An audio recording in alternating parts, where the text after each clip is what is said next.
नमस्कार। बड़ी खबर में पहले चर्चा बीजेपी अध्यक्ष पद के घमासान की। इस समय बड़ी खबर बीजेपी खेमे से ही आ रही है। कल अध्यक्ष पद के चुनाव से पहले यशवंत सिन्हा ने नामांकन का पर्चा मंगवाया है, इस तरह से कहा जा रहा है। अब सवाल उठने लगे हैं, क्या यशवंत सिन्हा बीजेपी की तरफ से अध्यक्ष पद का चुनाव लड़ेंगे? इससे पहले बीजेपी नेता महेश जेठमलानी ने आरोप लगाया कि उन्हें अध्यक्ष पद के लिए पर्चा नहीं भरने दिया जा रहा। इस बीच नितिन गडकरी की तरफ से चिट्ठी जारी की गई, जिसमें लिखा गया था कि दोबारा अध्यक्ष चुने जाने से पहले उनके खिलाफ कार्रवाई की जा रही है। जिस तरह से आज खबर आई थी कि पूर्ति ग्रुप से जुड़ी हुई कंपनियों के यहाँ करीब 8 रेड्स जगहों पर 8 रेड्स चल रही मुंबई में, तो इसके विरोध में उन्होंने चिट्ठी लिखी थी। इसके ठीक थोड़ी देर बाद नितिन गडकरी की तरफ से दोबारा चिट्ठी जारी की गई, जिसमें से अध्यक्ष वाली बात को हटा दिया गया ऑन हिज री इलेक्शन। उस पर भी हम गौर करेंगे। तो अब आपको चिट्ठी दिखाने की कोशिश कर रहे हैं। आप देख सकते हैं कैसे घंटे भर के अंदर गडकरी की तरफ से जारी बयान में बदलाव आया। दोबारा अध्यक्ष जिस लाइन में लिखा हुआ था उसे हटा दिया गया है। लाल कृष्ण आडवाणी जो बीजेपी के वरिष्ठ नेता हैं, उन्होंने अध्यक्ष पद पर कुछ भी कहने से इनकार कर दिया। वे नितिन गडकरी के साथ महाराष्ट्र में एक कार्यक्रम में शिरकत कर रहे थे। आइए सुनते हैं पहले उन्हें। कुछ नहीं कहना इस समय। अध्यक्ष पद को लेकर जिस तरह से आर्ग्यूमेंट चल रही है, कहा जा रहा है कि आपका मैं जिस कार्य के लिए आया हूँ मुझे वो करने दीजिए, बस मुझे कुछ नहीं कहना। जब कल भाजपा के राष्ट्रीय अध्यक्ष का चुनाव है, ये करने की कोशिश की गई है। ये स्पष्ट रूप से केंद्र के दबाव में वेंडेटा के अंतर्गत ये कार्रवाई की गई है।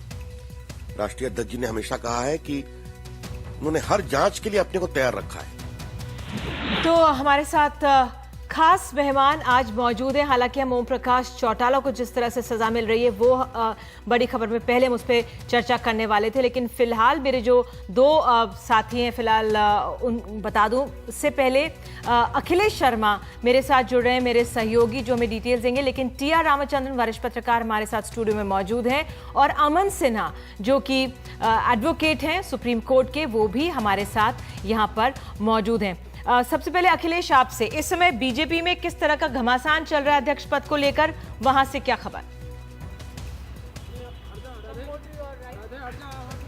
देखिए निधि, मैं लगातार पिछले कई साल से, मैं कह सकता हूं बल्कि एक दशक से भी ज्यादा वक्त से बीजेपी को देख रहा हूं। हर बार पार्टी का राष्ट्रीय अध्यक्ष का चुनाव होता है, लेकिन इस बार जितनी जिज्ञासा कहें या कहें उठापटक या असमंजस पार्टी के भीतर अध्यक्ष चुनाव को लेकर दिख रहा है, वैसा आज तक कभी देखने को नहीं आया है।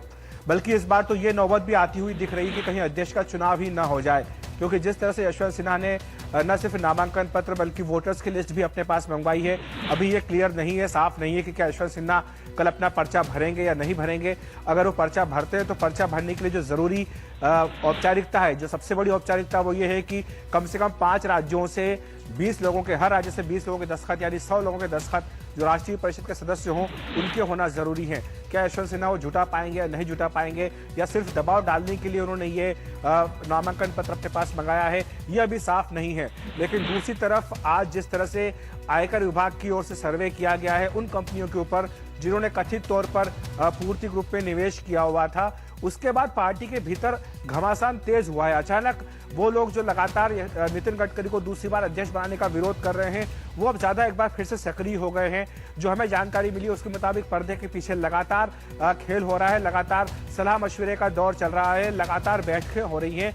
इस बार फिर से एक बार कोशिश की जा रही है कि किसी और नाम पर सहमति बनाई जाए ताकि गडकरी के चुनाव की नौबत अखिलेश, कहा जा रहा है कुछ बीजेपी और आरएसएस राजनाथ सिंह का नाम एक बार फिर से बढ़ाया गया जी। ये भी कहा जा रहा है शायद बीजेपी और आरएसएस के कुछ नेताओं की बैठक हुई है या चल रही है जो काफी देर तक चली, ऐसा कुछ है जी?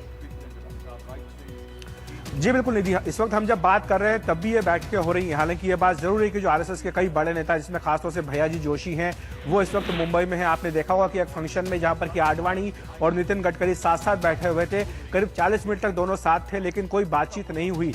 ये बॉडी लैंग्वेज अपने आप में काफी कुछ कहती है कि किस तरह से आडवाणी कतई इस बात के पक्ष में नहीं है कि नितिन गडकरी को दूसरी बार पार्टी का अध्यक्ष बनाया जाए। आरएसएस ने कहा था कि या तो गडकरी को बना लीजिए या फिर राजनाथ को बना लीजिए, लेकिन आडवाणी ना गडकरी के नाम पर तैयार हैं, ना ही राजनाथ सिंह के नाम पर तैयार हैं। आडवाणी की ओर से सुषमा स्वराज का नाम आगे बढ़ाया गया था, उस पर आम राय नहीं बन पाई, इसका सुषमा ने खुद इस बात से इनकार कर दिया।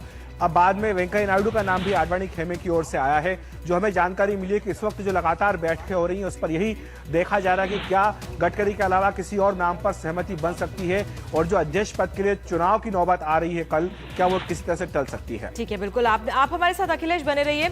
अमन सिन्हा यहाँ पर बीजेपी से मौजूद हैं, मिस्टर सुब्रमण्यम मौजूद हैं। अमन, आपसे इस पहली बार जिस तरह से अखिलेश कह रहे हैं अध्यक्ष पद के चुनाव को लेकर इतना बवाल, क्यों बीजेपी इस इतने अहम चुनाव को आराम से सुलझा नहीं पाई?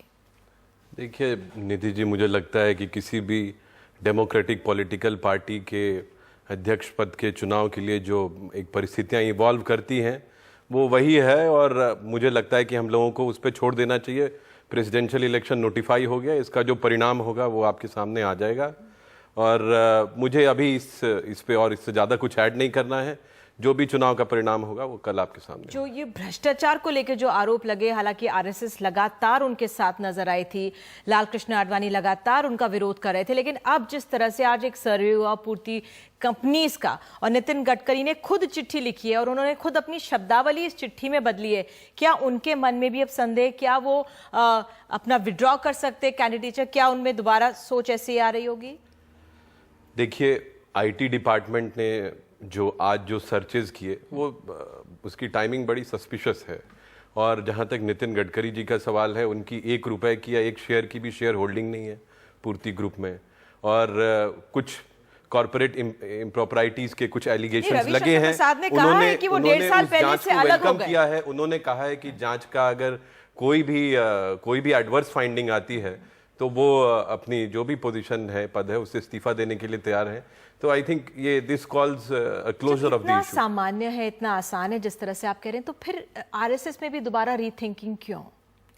देखिए, रीथिंकिंग जो है ये कॉन्स्टेंटली इवॉल्विंग प्रोसेस है, हर एक पॉलिटिकल पार्टी करते रहती है, और जिस लेवल पे रीथिंकिंग चल रही है उसका जो चुनाव हो रहे हैं उसका इलेक्शन नोटिफाई हो चुका है, जो परिणाम होगा वो सामने आ जाएगा। मिस्टर सुब्रमण्यम, आप कैसे आंक रहे हैं इस समय जो सिचुएशन है अध्यक्ष पद को लेकर? रामचंद्र माफ कीजिए। नहीं, दैट्स फाइन। मेरे ख्याल में ये इतना आसान सा चीज़ नहीं है जो इस बार हुआ है। अगर सर्चेज हुई हैं और शुरू से ही बीजेपी के कुछ वरिष्ठ नेता इसके खिलाफ थे कि गडकरी साहब एक सेकंड टर्म लें, कॉन्स्टिट्यूशन में भी उनको इसके लिए कुछ परिवर्तन उनको करना पड़ा। आखिरकार जब बाकी लोग हैं और जो चाहते हैं कि लड़ें, संघ परिवार और आरएसएस और नागपुर मिलकर अगर कहें इसी बात पर वो निर्भर हैं कि नहीं सिर्फ गडकरी साहब लड़ेंगे, और गडकरी साहब ने जो आज चिट्ठी लिखी है वो भी कुछ अजीब और गरीब तरीके की है। कैसे आप कह सकते हैं कि पहली चिट्ठी में आपने दूसरी बार का जिक्र ज़रूर किया कि आप अध्यक्ष बनेंगे, और आप कह रहे हैं कि वो टाइपोग्राफिकल एरर है? तो आखिरकार राम जेठमलानी सिर्फ एक कैंडिडेट के तौर पे उतरना चाहते हैं as opposition to mister Gadkari. उसके अलावा वो कहते हैं मैं जीत तो नहीं सकता। India's #1 news app just got even better. Download NDTV's new app. Fully optimized for retina display. Full screen view. Faster response time. And Sudoku. NDTV's new iPad app. Download now.